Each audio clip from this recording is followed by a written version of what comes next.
Again. Good morning, everyone. Welcome to today's OTT.X webinar. I'm Holly Choi, and I'm glad that you could join us. So at OTT.X, we're here to connect, learn, and solve, bringing the industry together to share strategies, insights, and innovations that help us all move forward. Today's session is especially relevant for anyone managing large content libraries. We're joined by Davinder Luthra from Spherex, who will be presenting Improving Library Title Compliance at Scale. As global distribution grows, so do the challenges of ensuring content meets compliance standards. And Davinder is going to walk us through how Spherex is tackling this problem with efficiency, accuracy, and doing it all at scale. It's a critical issue and one that impacts content owners, platforms, and partners across the value chain. So with that, Davinder, I will hand it over to you. Thank you very much, Holly, and a very good morning, good afternoon to everyone. I'm debating whether I should just keep pictures of my two dogs up on the screen or if I should get on video. I think I should get on video. But at any point in time, if anybody wants to see my dogs rather than me, I'd be happy to oblige. Just let me know. Hope everyone's doing well. And of course, our extended thanks to OTT.X and the wonderful, wonderful work that they have done for many, many years and continue to do. Helping lift all boats within the media and entertainment ecosystem. So thank you very much, Holly, to yourself and colleagues, of course. So as mentioned, my name is Davinder Luthra. I essentially have three functional roles within Spherex and that I oversee. First is strategic relationships. Second is strategic partnerships. And the third, but by no means least, is our relationships with all the global regulators. So you take all of those three things, put them into focus. We really help drive some pretty big transformative change within our clients' media and entertainment ecosystem, pretty much focused on compliance and age ratings, which is what we are absolutely known for and what we've been known for about 10, 12 years. So that hopefully suffices as a brief introduction. What I'm going to do, a couple of things. I'm going to first of all share my screen and go over some grounding slides. Not too many, about 6, right? But hopefully that will give you guys a really good kind of foundational knowledge, kind of a quick guide, if you will, in terms of compliance and why that's important now more than ever. And then I'm going to go into the demonstration of our platform, which hopefully you'll find very, very interesting. What you see is what you get. We're going to talk to you about how we think about compliance at scale using a lot of AI, machine learning, computer vision, all that good stuff. How we think about that at scale, how we then apply the territory rules, the very custom things that territories think about, and then how you as either content creators, aggregators, distributors, licensees, licensors, how you can prepare yourselves for this future that's growing rapidly and changing rapidly.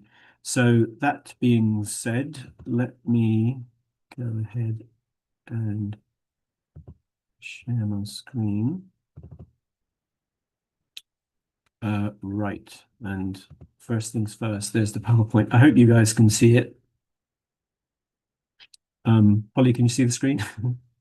I can. Also, I wanted to remind everybody it's okay to put questions in the Q&A, and I will alert Davinder if you do so. But yes, we can see your screen. Go for it. All right, brilliant. Brilliant. Thanks so much. So yeah, so the title of today's webinar, as mentioned, is Solving the Problem of Library Title Compliance. And here we go. So brief introduction. Spherex is essentially a global leader in video compliance, and we're really known for cultural intelligence. The way that manifests itself, as I mentioned earlier, is really around two main things, right? One is the global age rating. So we're really the gold standard when it comes to using technology and understanding how to derive a particular age rating for that particular title in any territory. So that's the first thing that we do. And then the other thing that we do, again, very, very comprehensively, is all the compliance around that, right? And there is a difference between compliance and age rating. So for those who are not intimately familiar, I will obviously go into that in the course of our presentation.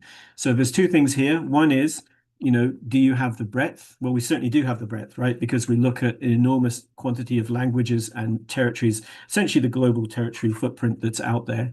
And then we also operate at really significant scale. And that's obviously very important when, we're dealing with library content. And of course, we have a solution for the really, really, really premium new release stuff. But the purpose of this presentation is to talk about library. So we have the breadth, but then we also have the scale in terms of processing. So that's Spherex. Now, let's think about the global supply chain, right? These are obviously the building blocks that we all know oh so very, very well. Throughout the supply chain, whether we're dealing with licensing, production, post, distribution, or exhibition, you always need to know at various stages and at various depths and at various levels of criticality, you need to know what's in the content, right? So obviously, if you're a person or persons making licensing or acquisition decisions, you need to know, are there anything in there that will jeopardize my brand if I acquire or license this title? Is there anything that I really need to be aware of in terms of, yes, I may have the rights for the Middle East, for example, but gosh, I'm going to be facing a mountain of edits if I, acquire this catalog and this library, and I'm just not going to be able to edit it. It's going to be really costly. I'm not going to be able to do it in time. So there's tons of decisions that you need to think about if you're in the licensing part of the world as well, right? Then obviously moving into production. New release title, I've got a target age rating, let's say of PG-13 or TV-14 equivalent worldwide.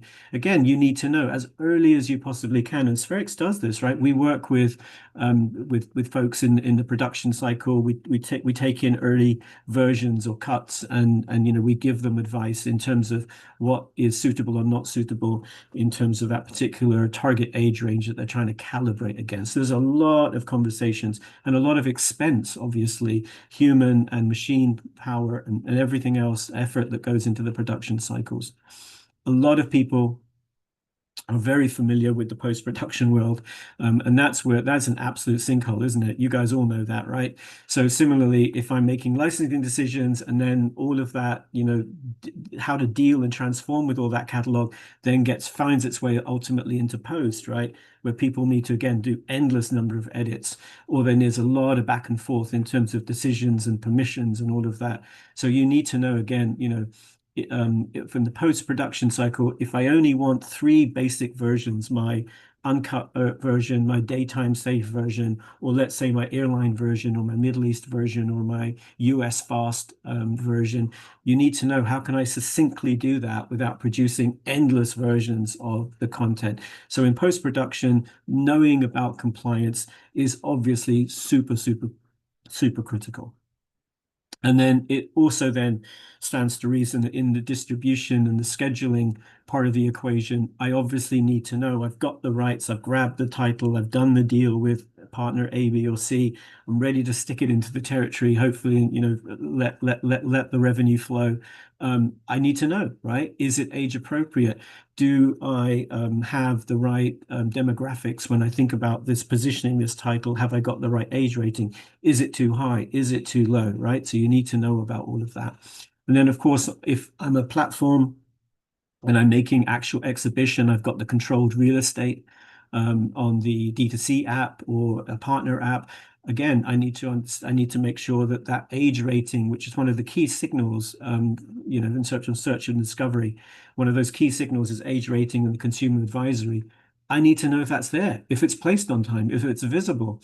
If I'm responsible for obviously running parental controls, those parental control features need to be fed the age rating, right? Because again, I need to be able to turn the switch and bring on the filters as needed.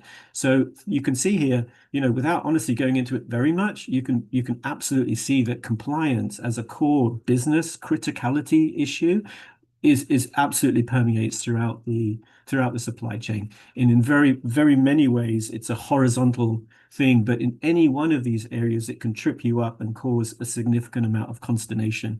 And again, this is also agnostic of the business model that you're going after, right? So if it's advertising supported, obviously you need to understand fast conditions. You need to understand the advertising conditions to make sure that, you're not showing anything inappropriate against that particular video or against a particular scene. Obviously, it's a subscription video on demand. People are paying good money, right? So they want to know that experience is good, that you've either edited it appropriately for the region or again, parental controls work. And then obviously, if it's a major new release, you're going to get a lot of undue attention if you haven't really thought about the age rating and the compliance. So I'm just really trying to emphasize that compliance, age rating is absolutely core to who we are and what we do within the media ecosystem. So now talking about the media ecosystem, there's one thing that kind of really ties it all together, right? And that's this understanding of the world is, obviously made up of very many countries and territories. There's about 200, actually 195 if you take the UN registered count. And of course, we've got, not only a regional view to compliance, but we really need to then look into each particular territory, right? And there's a lot of countries in each of these blocks. So if I think about Africa, if I think about Asia, I think about Europe, they each have about 50 countries in them, right? Which is a lot, right? And if I think about Latin America, there's about 20. So you begin to add all these blocks up, you very quickly get to that 195 kind of level. Now, in each of these countries in the world, historically, as you guys all know, media has been very traditionally bound, right, by its windows. So you've had the theatrical release, the box office home entertainment release, the premium pay-per-view release, and then all the various other releases. And the governing bodies, the governing authorities of the world, typically just sort of worked in that manner as well, right? They were really principally focused on the theatrical experience, the screenings, box office media, and then of course there was a whole another regime that then looked after broadcast, and that was traditionally the big broadcasters, incumbent broadcasters within each of these territories. That was how the world worked. The world does not work like that anymore, right? Obviously, with the advent of streaming, certainly with the advent of COVID, unfortunately, everything got turned upside down. We now have all of the regulators in the world, all the significant digital economies thinking about online trust and safety, which is really core to this whole idea of understanding compliance. It's protection of youth, online trust and safety. And everybody now, whether you're operating in the UK or Australia, whether you're a video site, a news sharing site, a social site, or a video entertainment site, you're all essentially going to be looked upon in the same way by the regulator in that particular territory. So it's all the same thing now, and that's the sort of thing you have to kind of understand. And we can look, at each of these just quickly, just to give you a view of things. So here, for example, Australia, major digital territory. Obviously, anybody that's got English language content, you don't want to bother about the dubbing into Spanish or Korean or whatever, right? If you've got US content, you've got UK content, why wouldn't you put it in Australia? Well, you put it in Australia, great, but then you need to comply with the ACB, right? That is the Australian Classification Board. So that is the regulator in that territory. There's a separate regulator called ACMA that deals with broadcast for online piracy. There's another one for border enforcement security. So you need to understand, obviously here with digital media and film entertainment and video TV content, we're talking about the ACB. But you do need to understand the broader regulatory environment that you're going into. ACB itself is going through a lot of changes. There was a 2020 review called the Stevens Review. That's what it's commonly known as. There were waves of changes that then got kicked in as part of that.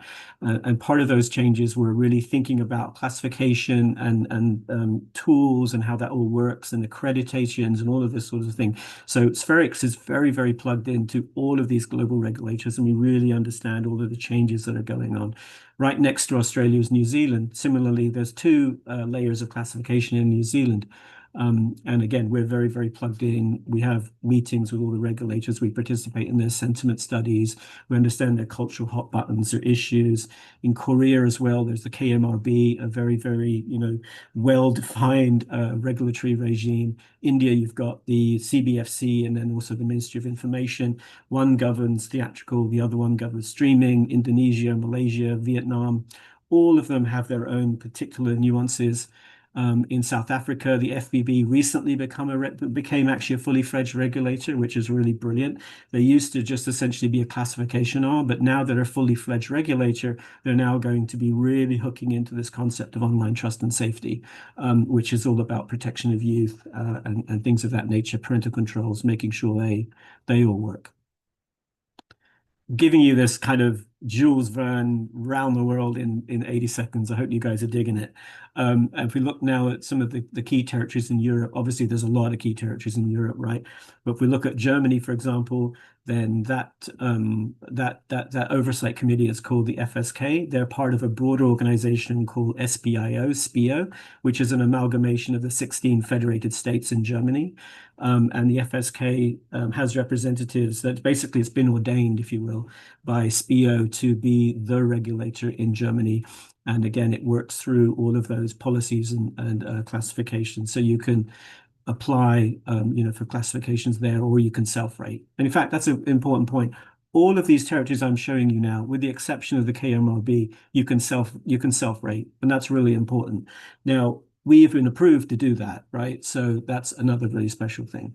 Looking now at where I grew up, the UK, very big and important digital market. In the UK, you've got the BBFC, which has oversight of theatrical and home packaged goods, and then you've got recently Ofcom, which is the broadcast regulator traditionally, but now with the Digital Media Services Act now fully in place for over a year, Ofcom now has the power to regulate tier one video on demand providers. So all the big global streaming platforms now, they will all come under Ofcom's regulation and oversight. So that's a really big deal. So you need to make sure that, again, you're compliant with the rating systems and standards in the UK, and Ofcom is the one that has the oversight. And, but of course you can use there's various approaches there, and there's a lot more. I can go into a lot more detail about the UK.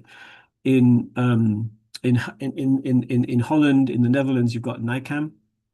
NICAM, is a very, very well-respected, deeply entrenched regulator. There's a system there called Kurzweiler. That's essentially an online questionnaire. Anybody that's broadcasting in the Dutch territory needs to understand, or has a fiduciary responsibility to prove that they have looked at compliant content or looked at content from a compliance lens. And there's a way and a mechanism for doing all that. But again, all of this is pretty clear in terms of how you need to operate your standard operating procedures and practices for that territory. Looking now at the Americas, we've got obviously some key territories. Brazil, which is the Ministry of Communication, they came up relatively recently, well, a couple of years ago actually, with a law that basically said, look, we absolutely allow self-rating. But if you self-rate it, you got to stick an A in front of the rating that you derive, but you really need to make sure that you obey or comply rather to our principles that we have that classify content. And in Mexico, it's the RTC, and obviously, we all know about the MPA here in the United States. So I took a little bit of time to go over this because I want to sort of kind of portray the idea that this is really complicated.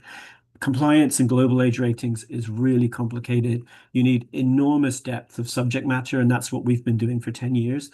And we've been working with all of these regulators hand in glove. And from a governance program, meaning we meet with them monthly, we give them reports. In some instances, we're actually integrated into the back ends of the regulators.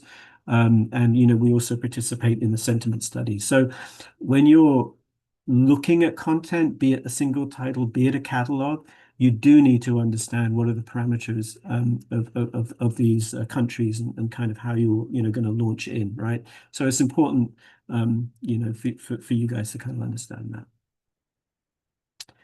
So I've said a lot there, so I'll pause. This is a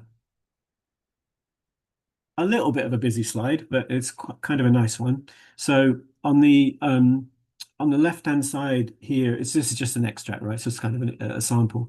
So here you've got some of the typical territories, again, of that roughly 120 that I mentioned earlier, and then the local classification schemas, right? So obviously what Spherex has done is as I said, we've gone away and understood very, very deeply what are the specific schemas in each of these territories, not only the schemas, but what are the content advisories. There are a certain number of territories now, I think it's up to about 8, it's continually growing, that have very prescriptive points of view in terms of the consumer advisories, the content advisories that you need to apply. And we have all of that nuance and specificity in our platform. So when Spherex provides you a rating, you know that it's going to be not only A, the correct rating, but B, it's going to have the correct content advisory around it. And typically these are looking at kind of the spectrum of the wheel. These, kind of the 5 things that we might work with our clients to generate, right? So number one, that's kind of the centerpiece of it all, as I mentioned earlier, is the age rating, right? So whether that's for Brazil or the UK, US, whatever it might be, we'll give you the age rating. The content advisory. So what are the principal things in rank order that drove that age rating? And then there's often a discussion with our clients in terms of how that rating then gets displayed, right? So it could be a very particular pictogram, which would have a kind of a defined color scheme and fonts and all that good stuff, or it might be just a generic number 12 or a G or whatever it might be, right? So, and again, that's typically also a platform decision in terms of the controlled real estate that you have on the direct-to-consumer app or the partner, that's accepting your content. So the display of those labels is definitely, and the consumer advisories is definitely something that we help our clients with. And then, if needed, there's a rating certificate that gets generated. So in our enterprise app, which is a more of an ERP kind of app, we do have the ability to generate and store these rating certificates. So if and when you need them, they're there. And then in some territories, increasingly less, but certainly now very prominently in South Korea, when an official rating is generated, a pre-roll also needs to be provided, and that will have the official local title, translated obviously, synopsis, and some other key information in terms of certificates of rights and fiduciary responsibilities and things like that. So there's some very official documents that need to get created. But again, you need to understand that's how you do trade, right, in all of these countries of the world. And typically that was all institutional knowledge, typically leaning very heavily, obviously, in local partners or employees in offices around the world. But we've now essentially put all of that in our enterprise ratings package, so it's all there, for you to access. So these are some of the things that we would typically do around age ratings. Now I'm going to show you a little bit of quick screenshots, and I am, of course, actually going to go into the platform so you can actually see this interactivity, hopefully on full display. So the first one is the global video compliance. Now, if you remember one of the very earliest slides that I showed, it was that pretty straightforward horizontal breeze blocks, right, of the supply chain, starting from licensing to production and post and all that good stuff, right? So one of the things that certainly is very much needed throughout that supply chain is this idea of, well, tell me, please, if there's anything that potentially could be objectionable in this content, in essentially any way. So that would be things around the big classifiable elements like violence or smoking or profanity or nudity. And one thing that we've done, which is very special, if we've essentially, with pretty much pinpoint accuracy, we tell you the specific timestamp and the specific category and subcategory that particular element or event falls into. So it's really, really cool. And I'll obviously show you this with full interactivity. This is important, for example, if you need to understand airline edits, or you need to understand just at a very high level, are there any, not high level, but a very specific and high level, you need to understand, are there any legal or brand proprietary issues in any of these regulated markets? If you want to make smart licensing and distribution decisions, you want to be able to profile your library and just understand, hey, look, this third of it is probably pretty clean and good to go, but this third of it is probably somewhat contentious, but this other third is probably horrible in terms of just the overall effort that it would take to make it, palatable, for example, to show it in daytime on a fast channel in Australia, right? So you need to understand that, and the compliance assessment essentially would give you that. And again, this is all works at an enterprise level. So we have, obviously APIs and ingestions into the workflow and all of that good stuff. So this is a first module. I will show it to you in the demo, but that's global video compliance. A close companion to that, and this is really where you do absolutely need to hit that age rating discussion, right? So for example, here we're looking at Australia, and this particular example title was rated an M, right? So you need to know what is the right age rating for that title. So of course I hit my target audience. It shouldn't be too high. It shouldn't be too low. In either case, obviously you're going to miss your addressable market. Speaking of addressable markets, in Australia between 12 and 16, there's 1.5 million youth. So you don't want to miss that, right? You don't want to rate it too low. You don't want to rate it too high. Similarly, let's just say in the UK, and Germany actually comes to mind. UK and Germany, in both those big countries, there's 3 million youth between 12 and 16. So let's say I had a release and I really wanted to put it into Germany, Australia, and the UK, and I made it too low, then I would be missing 7 million people, right? Which is pretty bad, right? 7.5, right? That's a big miss. So I need to understand how to get that biggest addressable market. I need to know what the right age rating is, regardless, of course, the real and present danger of misfiring and having inappropriate content coming up into viewers' screens. So providing accurate local age ratings at scale and understanding how that maps to various demographics is absolutely key and cornerstone in terms of what we do.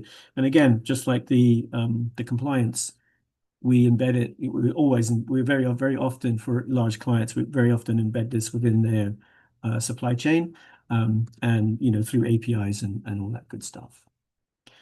Okay, great. So thanks very much. That was the conclusion of the somewhat brief remarks. I'm going to now bring up my screen and the Spherex AI platform. I hope you guys can see that. And so this is the Spherex AI platform. And it's a workbench. It's a tool, right? So essentially what you see is what you get. So this is the home page. And let's say we had X number of titles under management, they would appear here. So it's obviously very easy to find. We've got our services listed depending on it's a subscription base. So whether you're signing up for age ratings or objectionable content, you can it'll show up, right, in terms of what you have and what you're signed up for. Like any good basic workflow tool, we've got the status flags, right? So is it in pre-order, submitted, processing, delivered, all of that. And then again, like any good basic workflow tool, we've got some idea of priority and turnaround time. And for all of our enterprise clients, we work with them to define the SLAs and the turnaround times and all that good stuff. So that's the basics of it. And then we've also got this ability to add a title, which is probably a little bit too much for right now. But yeah, we bring it in through an API, or you can also add it through this simple workflow. So let's say this was one of our titles that we had under management. Pretty well-known title. Obviously, it's a celebration of Tom Cruise's bang opening this Memorial weekend. So here's another Mr. Cruise title, Top Gun. And then you can see here, when was it submitted, when it was delivered, all of that basic stuff. So the first thing I'm going to click on, because again, this really is kind of pivotal. It's the cornerstone. I'm going to talk about age ratings and that global footprint that I talked about earlier, the 120 odd territories that we have under management. So these are the age ratings. First of all, I'm going to show you, look, we've got in this title, right, you've got the major classifiable elements. So this title has alcohol, it's got nudity, it's got some profanity, sexuality, and violence. And so, there's certainly some interesting things in it.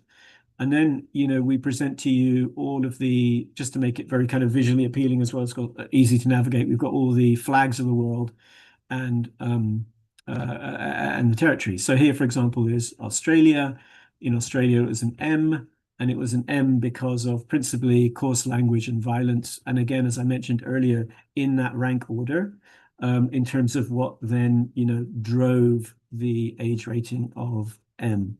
And this is also very good because this is the actual schema that that is suggested to be used by the Australian Classification Board. So we'll present that to you in the way that you need to see it, right?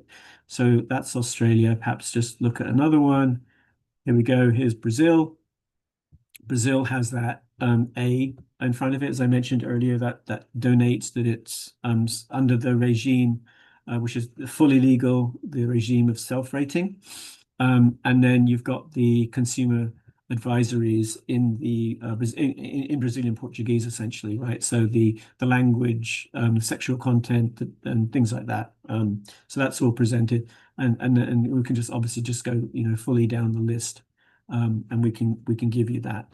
The other thing that not the other thing, but we also give you the ability to download that data. There was a download button.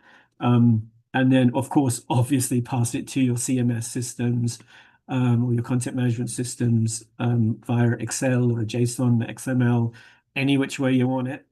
And you can see here, these are all the territories, what the content type was, the specific schema that was used in that rating value, and then, of course, what the associated advisory is. So you get that very clean, single global view of essentially exactly knowing what rating that title would get in any particular territory. So it's pretty powerful. So that's the title level and its age ratings. And you need to know that, right, for all the library that you're going to think about distributing.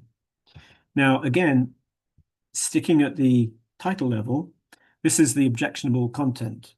So this is pretty interesting because this tells you, okay, in that title, which is about 2 hours and 10 minutes, you've got all of these things going on, as we talked about earlier, right? These like nudities, the profanities, the alcohols, the violence, all of that. So at a summary level, we tell you, hey, look, if it was alcohol, was it depicted? Was it referred to? The nudity, was it sexual, non-sexualized, profanity? Quite a bit of profanity here. There's some instance here of self-harm, which is a dialogue, and there's suicide implied, which is obviously a really big deal. There's some elements of sexuality, violence, physical, non-physical. Obviously, it's a war-themed movie, so there's going to be plenty of that. So again, at a very high level, if I'm someone in acquisitions or marketing, performing this sort of review and thinking about exploitation and what we could potentially resell, trying to produce a content sales package, for my sales team. I'd like to know, I'd like to be able to call out for them, what's in this, what they need to be aware of or think through in terms of appropriately positioning this particular title, or even a season or a series, right? For television content. And again, that can be downloaded. Now, again, I'm going to stick at the title level, and I'm going to show you something which Spherex just released at NAB just a few months ago. And we will be showing again in quite a bit more detail coming up shortly at Stream TV. And this is our metadata module. So this is AI generated metadata. So having said that, the title level information, we would get from our customers, right? In terms of obviously the basic description of what it is, just identifying the asset and, all of that good stuff. And since we've got Holly on the phone, I should say we should probably add IDA in here.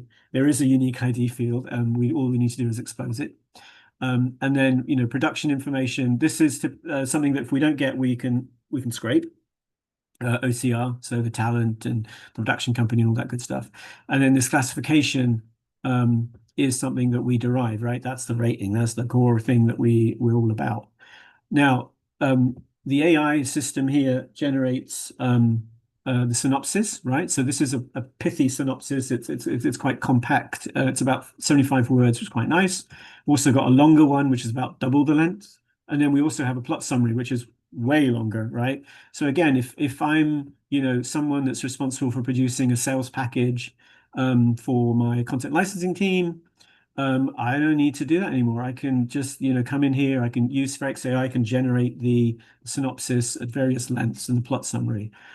I can also generate, because that's what we do with our AI, is the content descriptors, the theme, the tone, the time period, the storyline, the sentiment, the keywords, all of that, right? So imagine this now obviously getting populated into your content management systems, powering search, powering discovery, powering the engine, the boiler room that powers your content licensing function, the growth that's inherent in the business, or the great catalog that you have.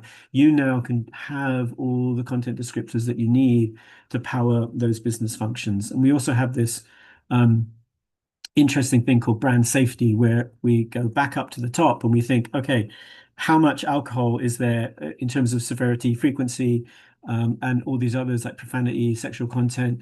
And then again, with all those 120 territories, we'll give you kind of a brand safety score, and it's dynamic. So depending on the territory and the particular rules around that, it adjusts. So if it's a very high score, then it means it's pretty safe. If it's very low, it means, well, maybe not so safe.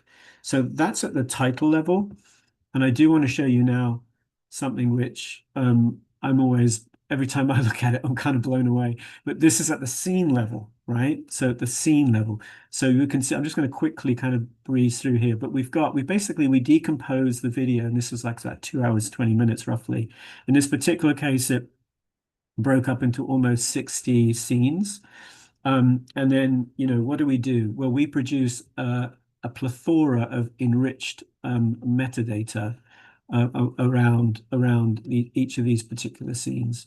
So here, for example, there's let's just see. Here's a dinner party, an introduction that's going on. So we will give you a description of that particular scene, and this particular scene was about 1 minute 14 seconds. So this is obviously it's machine generated, right? But obviously it's human understandable, human readable. So this scene takes part in an outdoor dining setting, a patio, there's people. So obviously there's a meal, there's a gathering, things like that, right? So what's going on? We talk about the character, the mood, which is basically going on, the setting, which is outdoor, the time of day, well, it was early afternoon. We extract the dialogue for you, which is, anything significant going on. And then this is really nice. We talk about the scene structure.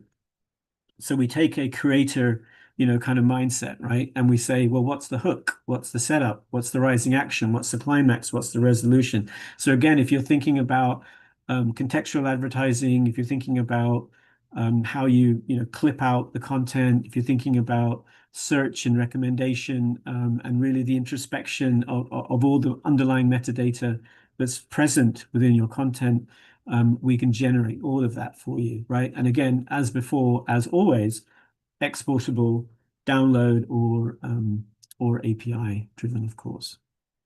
So that's the new thing that we've kind of built on this incredible enriched metadata. Just doing a quick time check for myself. Okay. There we go. So now let's really now roll up our sleeves and look at what's under the hood, the underlying DNA timestamped in these titles. So this is when I'm going to talk about objectionable content. Again, I'm reminding you there's a difference between objectionable content and age ratings.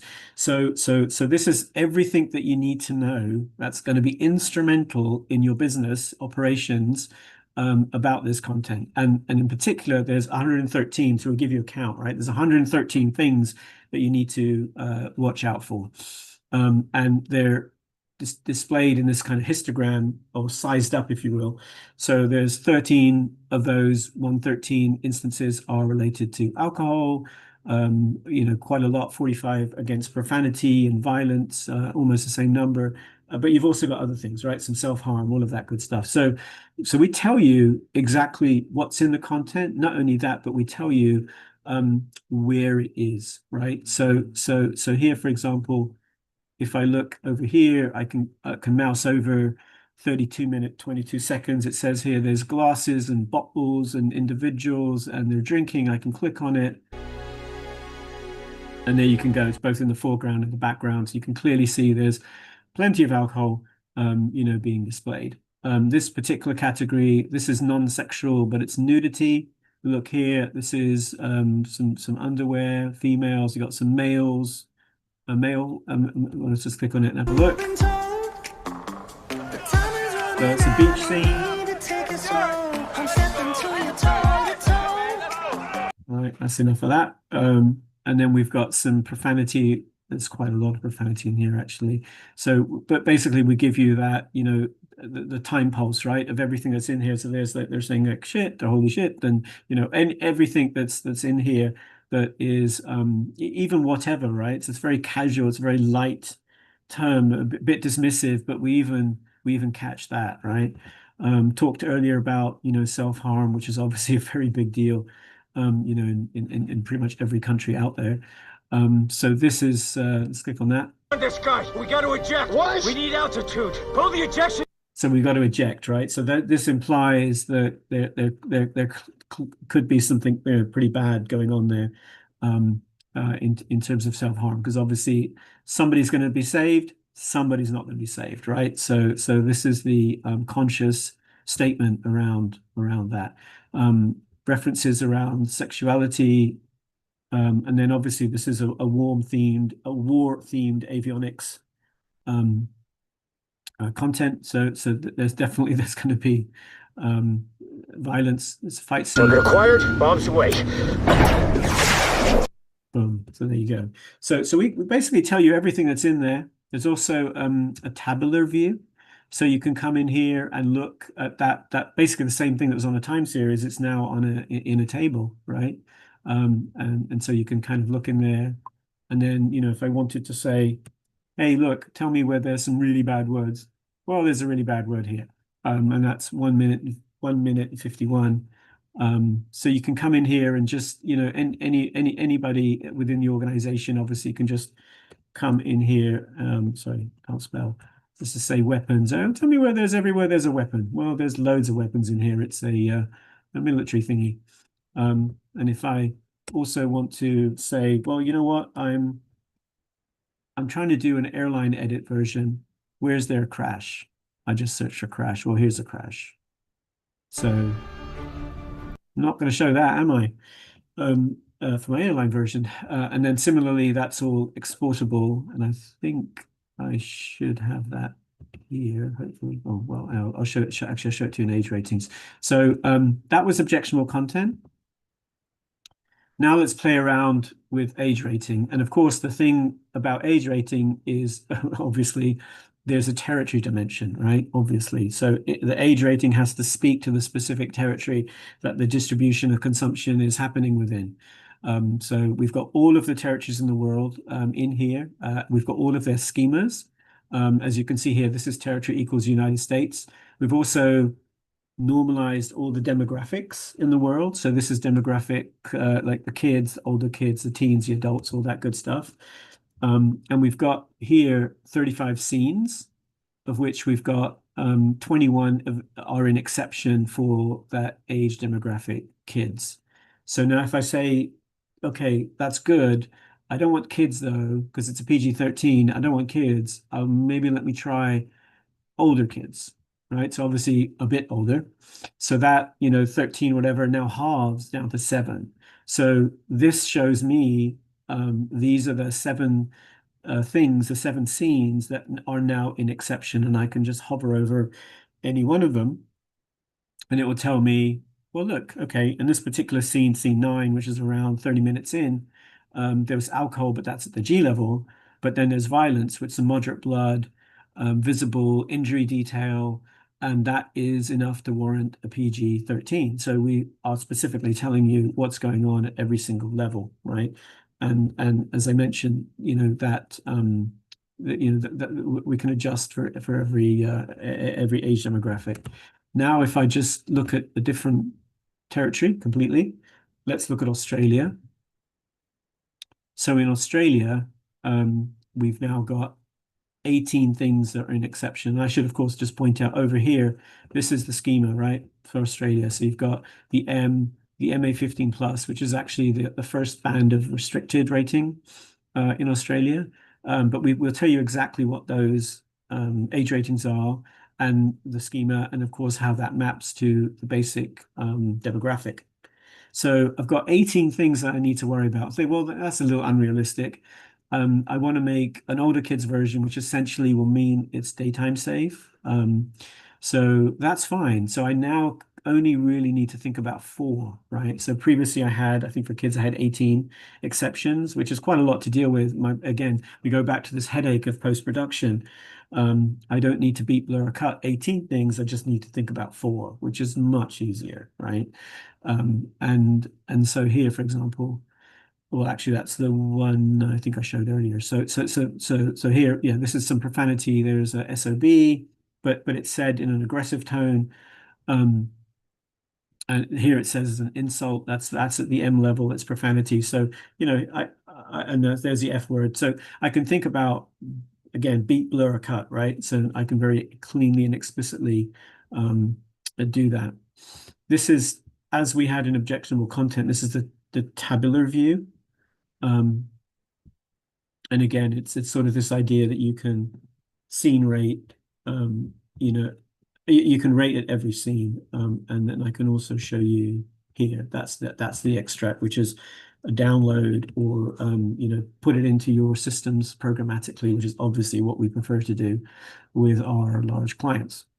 So here I can just scroll through and see the category, and then what that particular age rating was, and then this contextual description, which really gives your, the people that do compliance, or the people that are in the edit bay, or honestly the people that are doing programming and scheduling. It really gives them the idea or the way, or the mechanism to very easily and cleanly review each and every one of these titles and say, are they really fit for purpose? In terms of that library catalog that we are talking about. So let me pause there. Holly, I think that is honestly the bulk of the prepared remarks. And yeah, let me pause and see if we've got any thoughts. So I have questions. Yeah. Do you mind if I ask you a couple of questions? Go ahead. Okay, so this is a lot, obviously, of data that you guys are tracking, collecting, and utilizing to do all of this. And I think, are you guys using AI to detect the items that are coming up on the screen? Yeah, it's all AI. Yeah, so it's multimodal. So basically 3 things, right? One is the video, the computer vision. It's a frame a second. And then we've got NLP for the audio, and if it's non-English, we take in the English SRT. We're also rolling out support for non-English by the end of next quarter. And then lastly, we look at the music, because that can often highly dramatize the impact of a scene. So we do that because you need to basically detect, you need to interpret, and then you need to classify. And as we all know, media is insanely contextually sensitive, and it's also wildly variant depending on which territory you're in. Absolutely. And these things that regulators care about change as well, right? Depending on maybe what's happening in the world, or what the sentiment studies are revealing. So you have to have the ability to not only know it's a bottle of beer or whatever it might be, but the fact that I'm encouraging a youth or somebody who shouldn't be drinking to drink, right? So, kind of breaking the law, imitable behavior.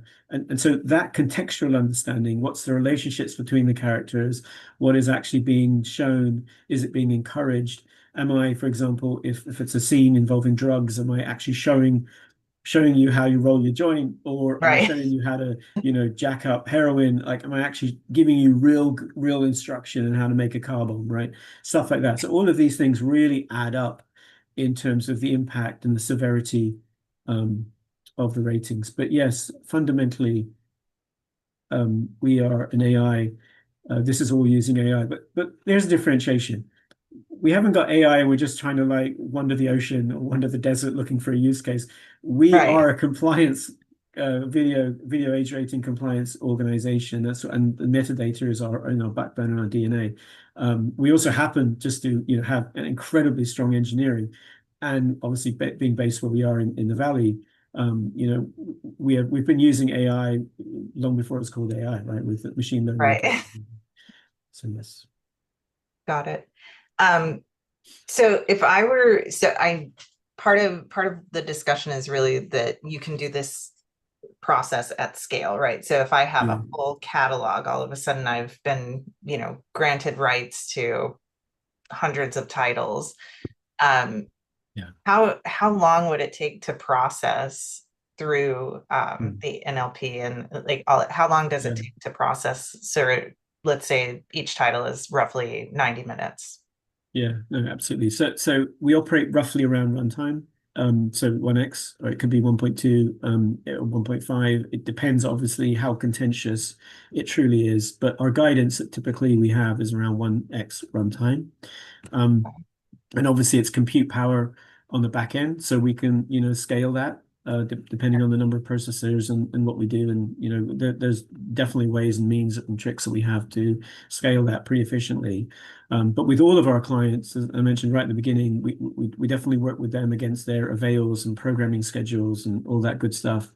And we do work around, you know, turnaround times. But for catalog, and we've done loads of catalog in terms of territory releases or platform releases, you know, obviously we'll need to work with our clients in terms of what their release planning schedules are, because they then typically have other decisions to make, right, in terms of the UI and the testing and plugging in all the pipes and making sure they've got all the metadata and all of that on their end. So there's lots of things that come together.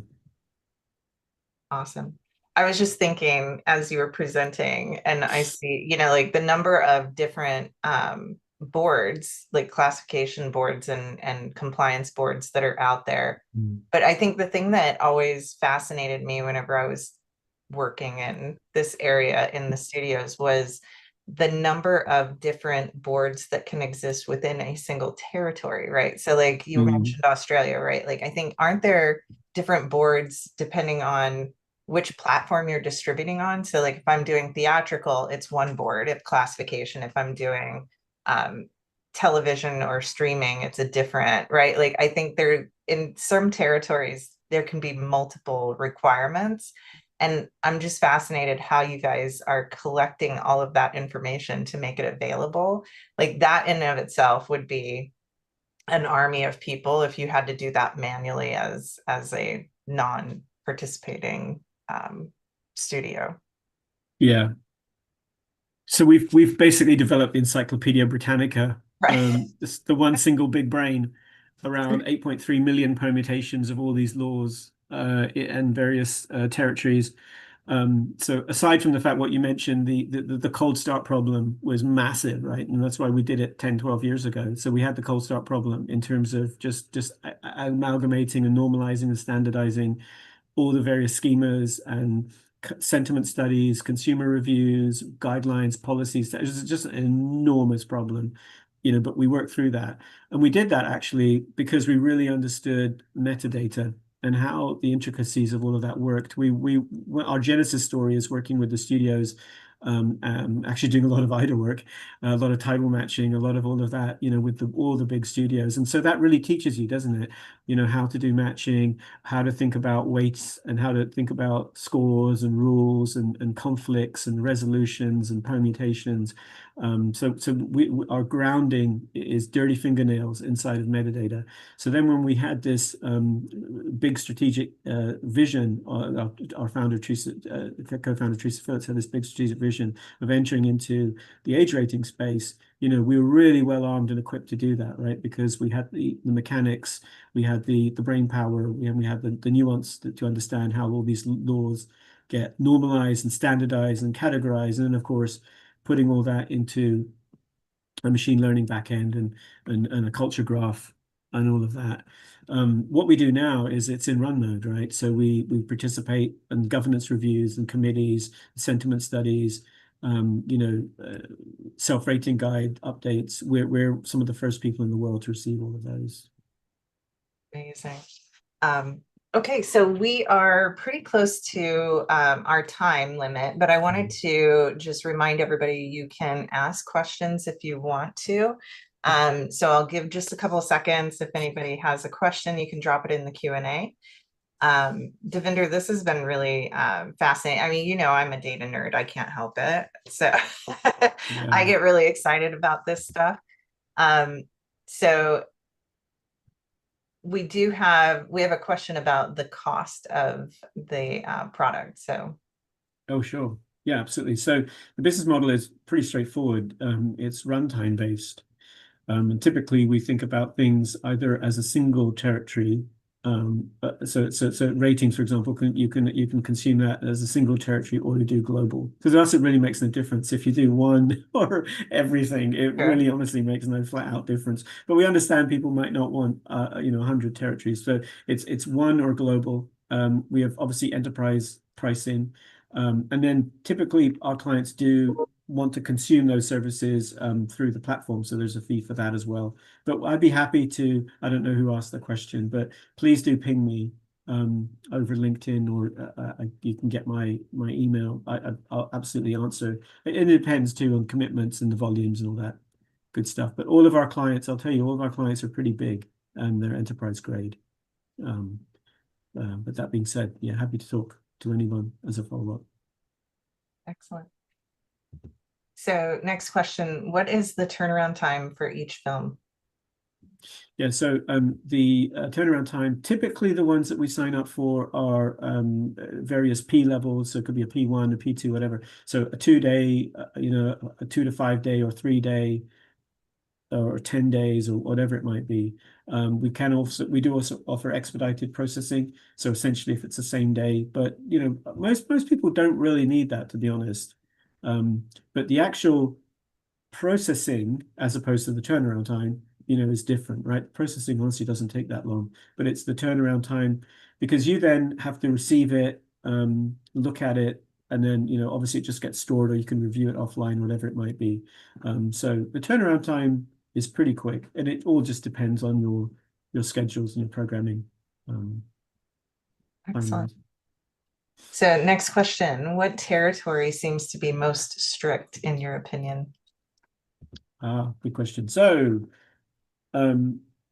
strict is one thing. Important is probably the word I would use. So, and important really depends on you, because it's, at the end of the day, it's a little bit of a balance between cost, time to market, and risk. How much risk do I want to take on, depending on my brand, who I am, what the content is, what I want to do in that region. I will have to balance that out, right? So if I've got cooking, gardening, programming, and it's running prime time, do I need to look at every single episode in every single channel? Probably not, right? I can make a decision around it. But obviously, if it's prime time, a new release, or important content, I'm really banking on doing, good things for me in terms of monetization, then you really do need to pay attention to that. And overriding all of that, of course, is this idea that the regulations in the world now are only getting more and more stringent and visible in terms of who you are and what you're doing and operating in the country, in each of these territories. So for us, honestly, all of the regulators are important. We treat them all the same. Some do have more stringent requirements. I will point out to the KMRB in Korea, Australia, New Zealand, but outside of all of that, they're all in this mode of co-regulation, which means that self-rating is allowed. But the question is, do you fumble and step over and fall and kind of just mess up the self-rating, or do you do it, with Spherex and basically get the right one every single time, right? Excellent. Okay, so I think we are pretty well at time. So thank you, Davinder, for this. It was obviously, it's timely. This is a big issue for a lot of us. So really quickly for everyone at OTT.X, we're committed to helping the streaming community navigate complexity and identify solutions. Today's discussion on content compliance at scale is a perfect example of how innovation and collaboration can make a meaningful impact across the industry. If you'd like to learn more about OTT.X or get involved or explore our upcoming events, head over to OTT.X.org. We would love to have you in the conversation. So thanks again, everyone. And thank you, Davinder. We will see you at the next session. Yeah. Thanks so much. All the best.